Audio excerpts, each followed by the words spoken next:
One Kawan TV1. Bismillahirrahmanirrahim. Assalamualaikum warahmatullahi wabarakatuh. Waalaikumsalam. Teman-teman sekalian, dengan saya Edi Mulyadi. Ini tadi pagi apa kemarin saya dapat kiriman artikel yang dari Manusia Antah Barantah, bukan dari yang bersangkutan soalnya ya.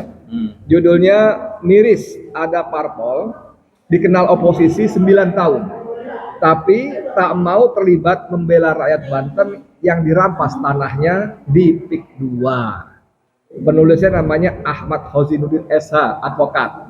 Yang ngirim saya bukan dia, orang lain, karena banyak kan teman kita kan. Ada yang di Japri, ada di grup-grup ini beredar juga. Nah, siang ini saya ketemu dengan oknumnya. Oknum advokat, aneh ya. Oknum tuh biasanya untuk hal yang jelek-jelek, walaupun saombioan gitu, sak markas besarnya oknum semua. Bung, ya. Sehat ya? Alhamdulillah. Ya. Ahmad Hozinuddin ini termasuk the most dangerous man di Indonesia. Jadi kalau kita kategorikan ada beberapa manusia berbahaya di Indonesia, selain Ahmad Hozinuddin tentu saja Muhammad Said Didu. Dalam konteks PIK 2 ya. Bung, saya bacakan sebentar beberapa paragraf ya. Jadi judulnya saya kira sudah mewakili. Saya ingin masuk ke ada paragraf yang sengaja sebagian dia bold, dia cetak tebal ya. Namun penulis merasa kaget, prihatin, sekaligus menyayangkan.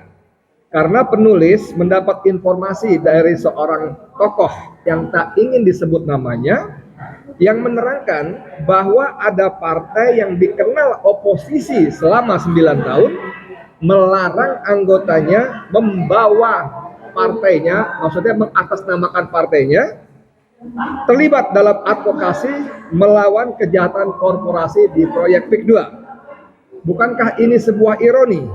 Atau sikap oposisi yang dipertontonkan pada rakyat selama ini hanya sebuah hipokrisi kemunafikan? Nah, jadi saya menebak-nebak partainya, tapi karena memang belum jadi informasi publik, saya nggak cari penyakit kan. Walaupun dia 4 tahun persis, dia juga nggak mau nyebut namanya partainya. Oke, ini gimana ceritanya artikel ini? Latarnya kan begini ya, bismillahirrahmanirrahim. Sebelumnya kan advokasi terhadap PIK 2 itu dilakukan secara personal. Oke, oleh kita sebut saja Bang Said Didu, kita tidak bisa menampik lah bahwa advokasi terhadap perampasan tanah di PIK 2 itu yang pertama kali bersuara lantang maksudnya ya. Ya. Dan kemudian terekspos menjadi viral itu Bang Said Didu. Walaupun sebelum itu sebenarnya banyak juga gerakan-gerakan advokasi sebelumnya. Lama-lama ini kemudian teramplifikasi dengan berhimpunnya sejumlah tokoh-tokoh dalam advokasi itu. Dengan berbagai nama kelompok dan grup ya. Berbagai nama kelompok, grup, latar belakang dan macam-macam. Dan akhirnya saya cukup lega ketika akhirnya partai yang nggak punya sejarah menjadi oposisi, saya bisa katakan demikian, yakni Partai Golkar. Kemarin ya ada siapa namanya? Ada dua lah ya. Pokoknya yang satu anggota DPR RI, bahkan satunya anggota DPR di Provinsi Banten itu ikut orasi di mobil komando menyatakan menolak PIK 2. Ini kan sebuah perkembangan yang luar biasa. Tapi tiba-tiba semalam saya mendapatkan telepon dari seorang tokoh yang tidak saya sebutkan namanya. Itu bagian dari cara saya ya menjaga hubungan agar tetap baik gitu ya. Dan itu informasi yang tentu dipercayakan hanya kepada saya. Kecuali tokoh tadi kemudian mengkomunikasikan secara publik, baru saya akan buka juga. Ini bagian dari cara kita menjaga amanah. Dalam istilah jurnalistik di undang-undang pers ya, tahun 89, 98 maksud saya, itu ada namanya hak tolak. Hak tolak itu wartawan berhak tidak menyebutkan nama narasumber jika narasumber tidak berkenan. Dan itu dengan segala risiko ya, termasuk di pengadilan akan kembali ke si wartawan. Oke, monggo silakan. Kalau saya latarnya satu menjaga amanah, yang kedua kalau ada informasi penting lainnya dia bisa mempercayakan itu kepada saya. Betul sekali. Kalau kita ngember kan gimana ini? Betul banget. Tapi beliau meminta saya harus menulis itu dengan sebuah clue yang terlepas, tidak disebutkan, publik akan paham. Apa clue-nya? Ya 9 tahun berkuasa, menjadi oposisi. Ya 9 tahun menjadi oposisi. Nah, ada tokoh petingginya, walaupun bukan ketua umum, tapi jabatannya tinggi, Maksudnya walaupun bukan setara ketua umum ya. bukan ketua umum dari partai itu. Istilahnya maksud bukan ketua umum soalnya di situ. Iya, bukan. Oke, lanjut. Tapi punya pengaruh besar. Oke. Justru menyampaikan ya jangan bawa-bawa partai kami. Ya. Sebenarnya silakan lakukan advokasi mungkin secara pribadi, tapi jangan membawa narasi partai. Saya bingung pada beberapa pertimbangannya, kebingungan saya itu. Yang Oke. pertama, bukankah baik kalau membawa nama partai? Harusnya. Sebagaimana Golkar kan itu kan bukan hanya dipublikasi oleh Tempo informasi anggota DPR dari Golkar ikut mengkritik juga di websitenya Golkar sendiri. Oh. Artinya Golkar kan ingin kiprah kadernya diketahui publik, sehingga Golkar yang dengan tagline suara Golkar suara rakyat itu benar-benar dipahami publik. Memang suara rakyat hari ini menentang PIK 2, Golkar juga bersuara. Nah, partai ini kan harusnya justru bersyukur kalau publik mengetahui ternyata partai tersebut juga diketahui ikut berjuang bersama rakyat untuk menentang kezaliman PIK 2. Saya jadi bertanya-tanya, kalau nggak mau kan bisa ada sebab lain. Sebelum jauh, saya tidak bermaksud meragukan akurasi, kredibilitas informasinya, ya. Apalagi tokohnya bukan senior, sangat senior. Tapi ini kan barang panas nih, barang berbahaya. Mohon maaf kalau saya tanya akurasinya sampai berapa persen nih, bahwa itu benar? 100%. Oh, 100%. Karena begini Bang, kalau dalam Enggak, sebentar. Jadi waktu sang tokoh sangat sendiri untuk informasikan ke Anda, tentu sang tokoh menyebut orang partai namanya nama jelas. Oh, okay. Nama partainya juga jelas. Oke. Kenapa saya percaya? Karena kan kalau kita sekarang bicara informasi kan sumber informasi. Otoritas dari sumber informasi. Oh iya, betul. Setuju. Otoritasnya itu saya kredibilitasnya saya akui. Oke. Lanjut. Dan memang sikap partai ini selama ini memang tidak bicara. Sejalan kan berarti dengan informasi itu. Iya. Dan memang bukan hanya partai ya. Kalau partai kan resmi, politisi dari partai ini pun tidak bicara. Padahal kalau bicara tentang kampanye kan keras sekali ya bicara. Dulu oposisi juga begitu, keras sekali mengkritisi. Ini partai Senayan ya berarti ya?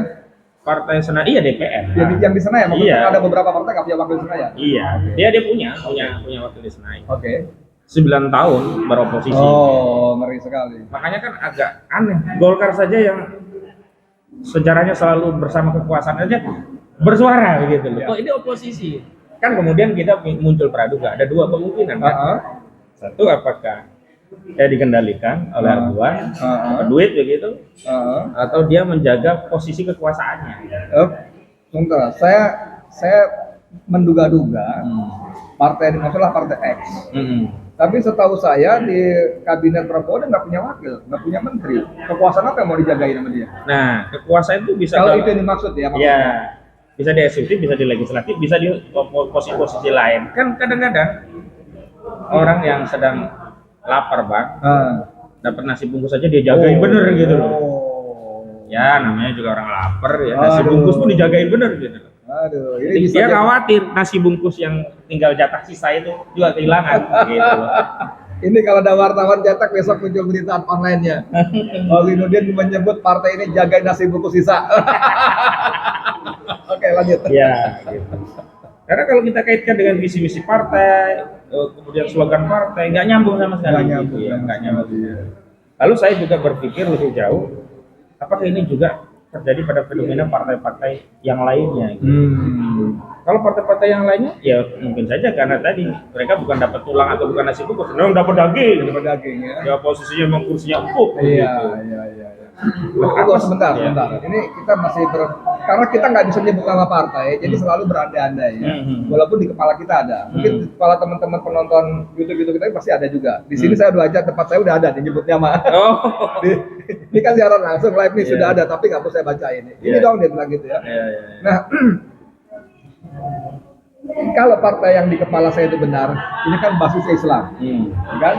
Padahal MUI sendiri sudah bikin dalam mukernasnya Musyawarah Kerja Nasional ada 12 poin rekomendasi. Nomor 11-nya adalah merekomendasikan kepada Prabowo Subianto Presiden Republik Indonesia untuk menghentikan PSN kedua karena banyak mudaratnya.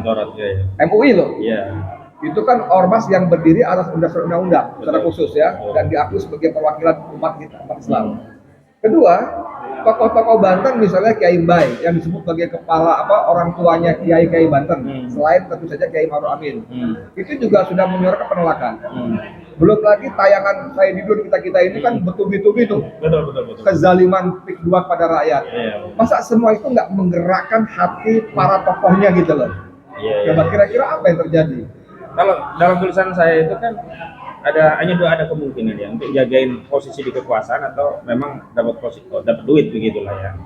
Hanya dua itu. Kalau motif yang lain sulit untuk bisa diyakini kausalitas yang menjadi sebab tidak boleh terlibat begitu. Walau ada kemungkinan juga untuk menjaga agar tidak kena kriminalisasi. Karena kan orang-orang di partai itu kan semua banyak kasus. Mutik-mutik perkaranya Aguan, nah dia dikasusin. Nah ini Aguan ini kan nggak bisa ngasus kita nggak punya kasus. Coba kalau politisi yang punya kasus nggak berani gitu. Nah itu yang saya kira menjadikan posisi partai itu sekarang benar-benar cari aman. Cari aman. Nah ini yang kemudian saya berpikirnya kepada kita masyarakat. Ya memang hari ini kalau kita tidak berjuang, tidak bisa kita sandarkan perjuangan kita dengan dukungan partai. Ada atau tidak ada partai, kita berjuang saja. Justru kita tidak tunjukkan kepada partai-partai itu bahwa ya perjuangan untuk melakukan amar ma'ruf nahi mungkar itu tak harus dengan partai, bahkan menjadi beban umat kalau ada partai yang fungsinya amar ma'ruf nahi mungkar. Tadi ada taujih dari MUI sudah tegas bahwa taujihnya salah satunya di poin 11 merekomendasikan pembatalan status PSN PIK 2 dengan alasan pertama itu mengandung mudarat, yang kedua bertentangan dengan undang-undang, kan udah jelas tuh alasannya. Tapi kenapa masih bungkam gitu, masih diam? Kan tidak mungkin ya ada pendiaman itu kecuali ada sebab yang menyebabkan dia diam.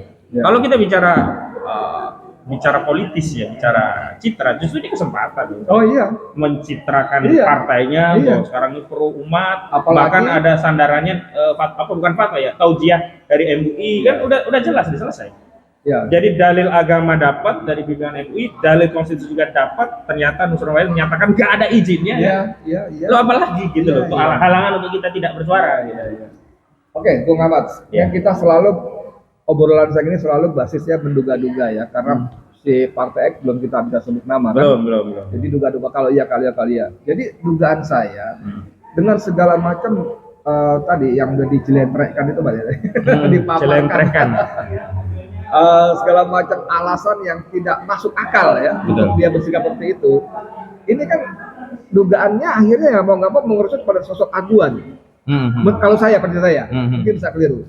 Mengerucut pada sosok Aguan, apakah tokoh ini, manusia ini begitu besar pengaruhnya, jasanya kepada Partai X ini gitu loh. Karena kalau kita lihat ya, kita kan banyak kuping juga kan dari lingkaran kekuasaan, orang dalam segala macam, atau nggak usah yang bisik-bisik lah, yang jelas-jelas nyata di media. Nusron Wahid untuk kesekian kalinya bicara seperti itu. Seorang menteri kan apalagi ini masalah sensitif, nggak mungkin berani kata Jawa asal jeplak kalau tidak ada datanya ya. Tidak ada perintah dari komandannya, bosnya itu presiden. Apalagi bisik-bisik orang dalam kan kita mendengar bahwa Prabowo itu sikapnya sudah jelas, cuma tinggal tunggu eksekusinya aja. Bahwa dia tidak mengendaki ya bagaimana dia ditemui begini akan mengalahkan begini. Nah, oke, sekarang pertanyaan saya adalah ini partai, kalau yang Partai X yang dimaksud, ini kan kemarin dapat hukuman dari rakyat. Ditinggalkan. Kalah semua. Bahkan di basis dia paling top selama berbelas tahun, selalu punya jatah wali kota, tewas juga. Di Jakarta yang kemarin sebelumnya menang, tewas juga.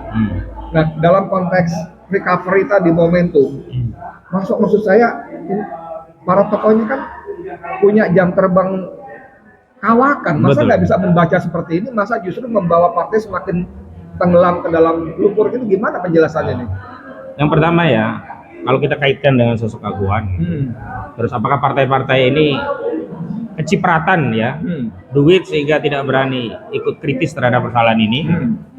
Saya berangkat dari realitas bahwa oligarki itu kalau investasi politik naruh telur itu nggak cuma di satu keranjang.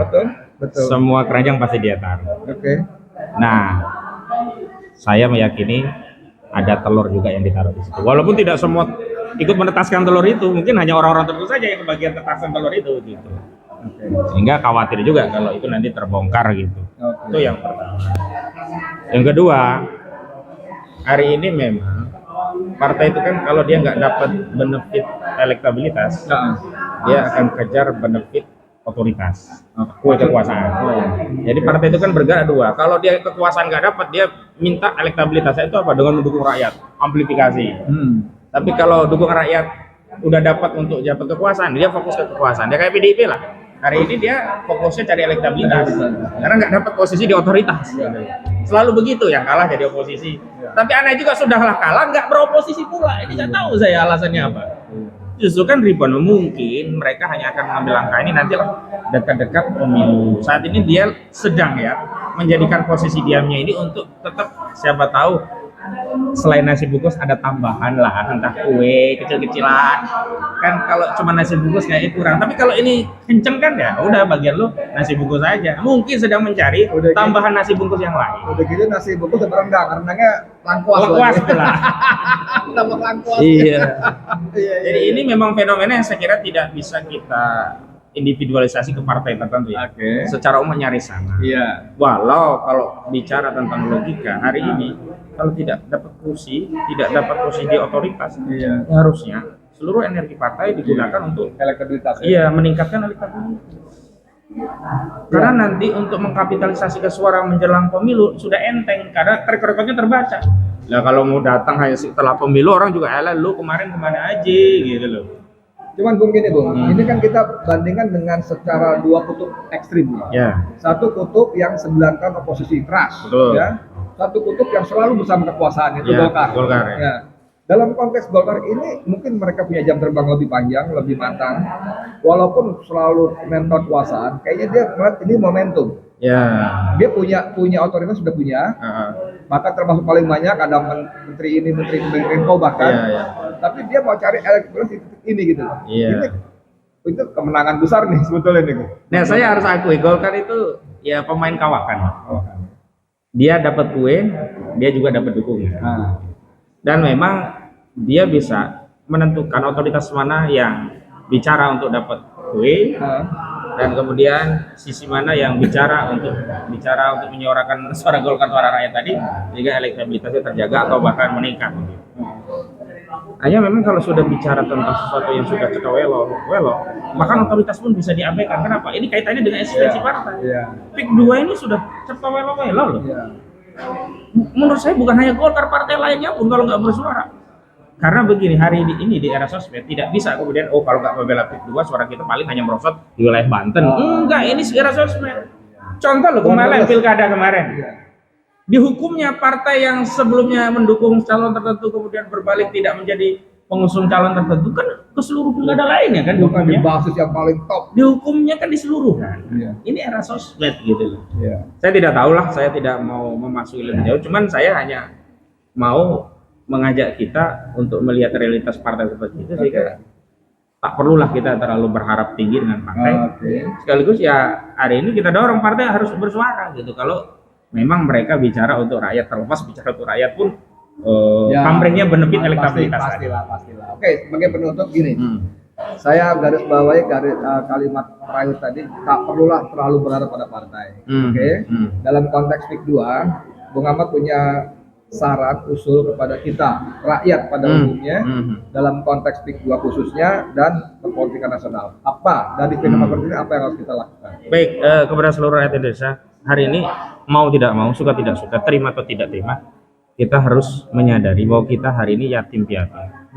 Kita hidup sendiri, nggak ada bapak, nggak ada ibu, nggak ada yang ngurus kita. Jangankan partai, negara pun mengabaikan kepentingan kita.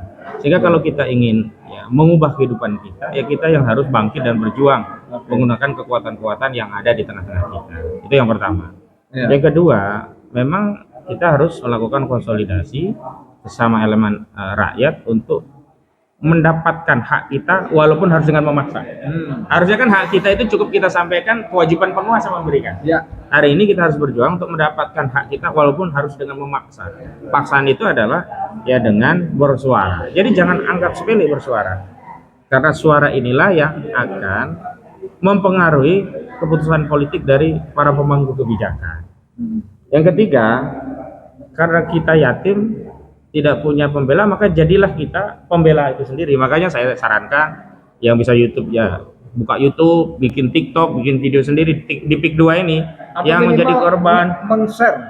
men-share diskusi-diskusi seperti ini agar jangkauannya semakin Di-share, luas. ya, ini Like, share, komen begitu ya.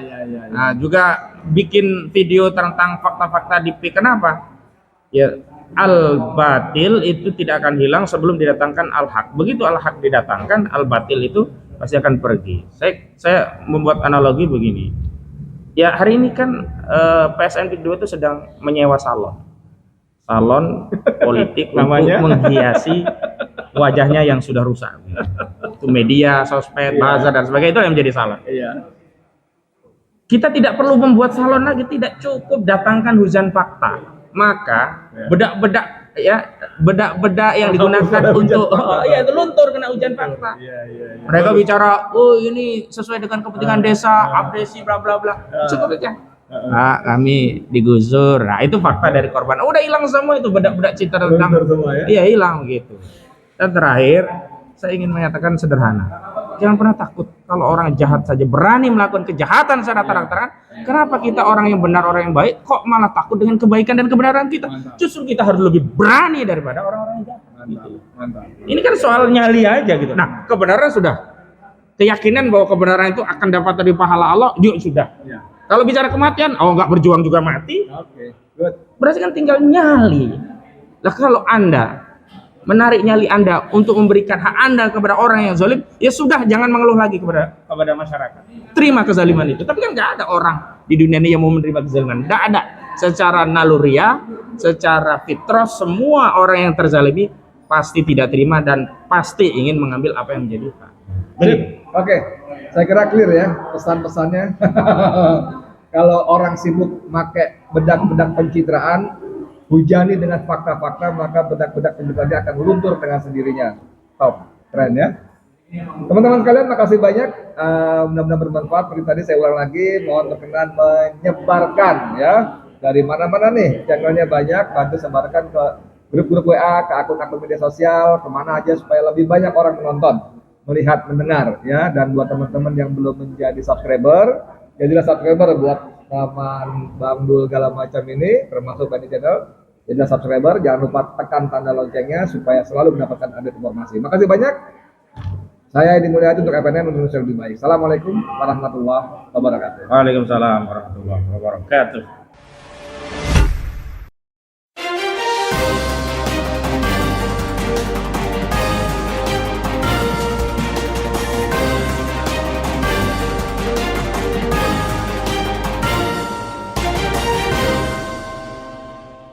One Kawan TV 1